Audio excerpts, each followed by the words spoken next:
I just got back from my vacation. I was in Korea for 2 weeks. I took a bunch of B rolls, so I need to put that together and I think I'll do some voiceovers. Anyways, today's the first day back at work and I have about 1 hour before I have to head to work, so I thought I'll take this time to share with you guys what I'm currently reading at the moment. So the first book I'm reading is The Wizard's Bakery by byeong-mo. When I first bought this book, I thought that it was going to be a cozy fantasy, but it is not that. There are very dark themes in this book, so check the trigger warning. We're following this young boy who is facing some issues at home, so he takes refuge in this 24-hour bakery in his neighborhood. And the bakery is actually owned by a wizard. So the wizard sells some magical pastries, and when people eat these pastries, it could give them like good luck or it could be a curse. This book kind of explores human nature in our current society. And so far, reading this, human nature is just evil. I don't know if selfish is the right way to describe these people, but the reason that they buy these pastries are usually for their own gain. And when the bad luck or karma comes back to them, they're crying, "Woo is me," and they just don't want to bear the responsibility or the consequences of their actions. This is definitely a deep book, and I'm actually really enjoying it. I'm now about 125 pages into this book. And then I also started reading Made by Ellie Hazelwood. I'm borrowing this from the library. This is the second book in this paranormal romance series. There are interconnected standalone books, so each book follows a different couple. And I think you do need to read the first book just so you get that, background and setting about the world. So in this current world, there are humans, vampires, and werewolves. Our female main character in Maid, she is a half werewolf and half human, which is a species that everybody thought was not possible. So now she kind of has a target on her back. And also, right at the beginning of the book, we know that the male lead is her mate, and he is also the alpha of a pack. Their relationship right now is just like, I would say closer than acquaintances, but there is nothing romantic between them. Like, he is attracted to her physically, but he tells her that there's not gonna be an emotional connection. But they do have a little bit like low key banter, and I kind of enjoy their dynamic. So far, I'm liking this book a lot more than Bright. Right now, I am 16% into this book, and I'm excited to read more. Okay, last book that I'm also currently reading is Kill the Beast by Sarah Swift. Also, I got this really cute bookmark from Korea. I actually bought a bunch of bookmarks from there. I am only 20 pages into this book right now, so I don't really have any thoughts yet. What I do know is that in this world, there are fairies, and fairies are evil. Our main character, she's a little bit like a mercenary. She hunts and kills fairies, and her brother had died. He was killed by a beast, which is a creature that was created by these fairies.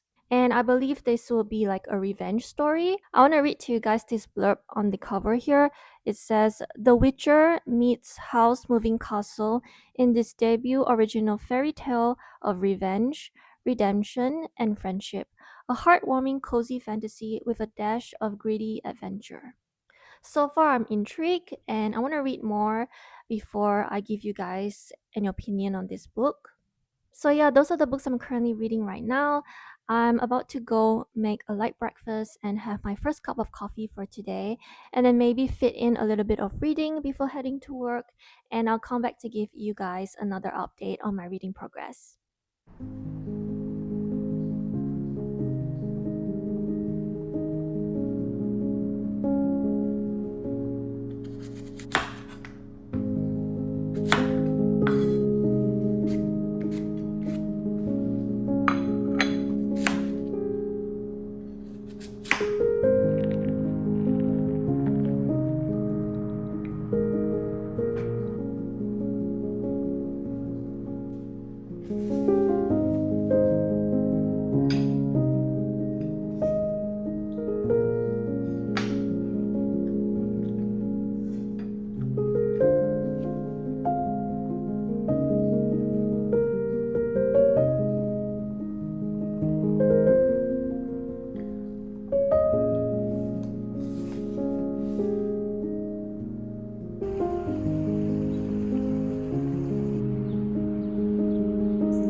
It's the following weekend, and I have now finished reading The Wizard's Bakery.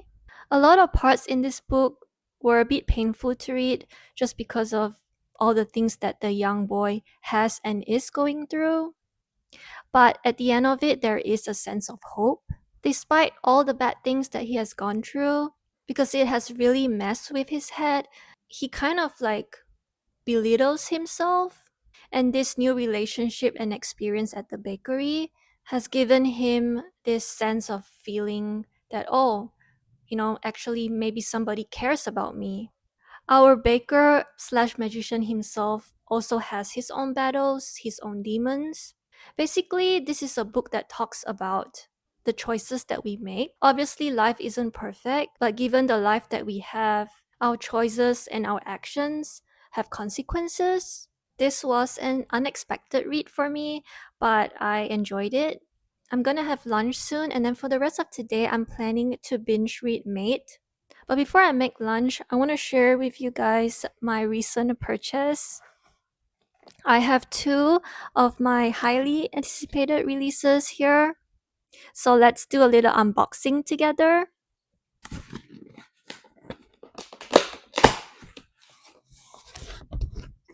Okay, so the first book here I have is The Antiquarian's Object of Desire by India Holton.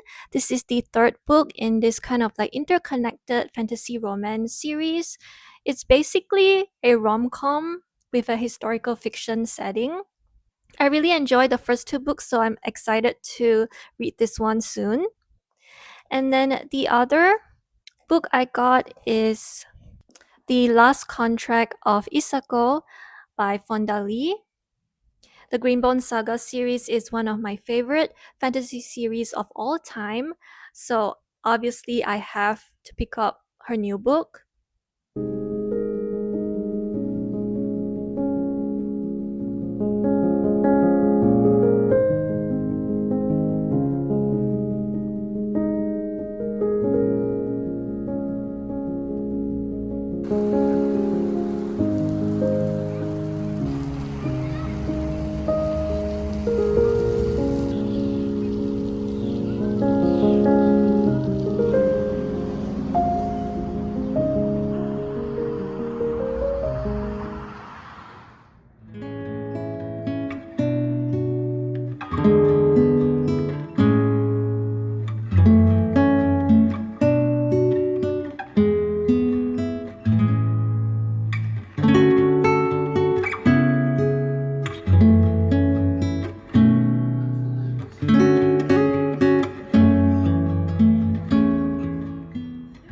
Hey guys, so it's been a week and I have now finished reading Mate and also Kill the Beast.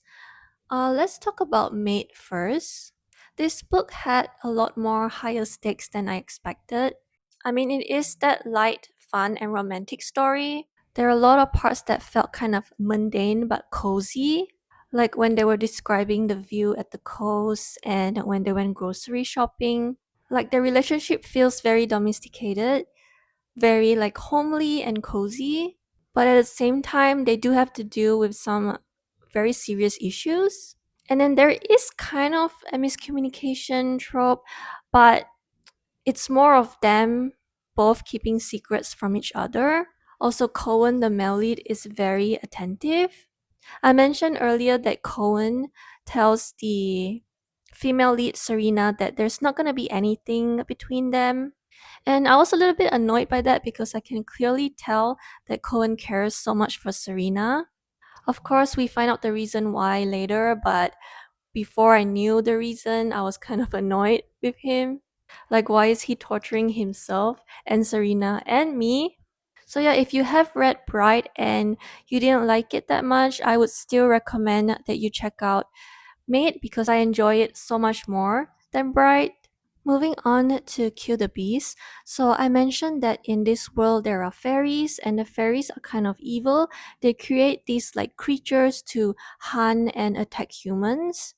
Our female main character, she's a mercenary, so she takes on assignments to kill these creatures. There is one creature called the Beast that she has a personal vendetta against. The beast killed her brother when they were young. The beast doesn't appear all the time, so she has been trying for many years to track down the beast. An opportunity rises when she gets this letter from a nobleman. He wants her help with something, so she meets up with him, and then she later finds out that he wants her to kill the beast. He also knows how to track down the beast, so that makes her job easier. These creatures, however, cannot be killed with normal weapons, so they have to go on a bit of a quest and adventure to collect the items and materials to create the weapon that will actually kill these beasts. I'm not sure if I can call this cozy fantasy. I will say it's maybe cozy adjacent because they do have, you know, a lot of fighting, adventure. I enjoyed this book. It does give kind of Studio Ghibli vibes. Very early on in the story, I already had my predictions of how the story was going to turn out, how it's going to progress, and I was right. But even though it was predictable to me, I still enjoyed the journey. I think it's very well written. I will say though, because the story is kind of short, I think it's like less than 400 pages. So I do feel like the relationship between the female main character and the nobleman, their friendship kind of developed too quickly. And I did feel like I didn't get enough build up. I'm not sure if this is the author's debut book, but it definitely has so much potential. And I'm interested to see what more this author is going to come out with. And we have come to the end of this reading vlog. I hope you guys enjoyed this video. Thank you so much for watching. And there will be more reading vlogs coming, so I will see you guys in the next one.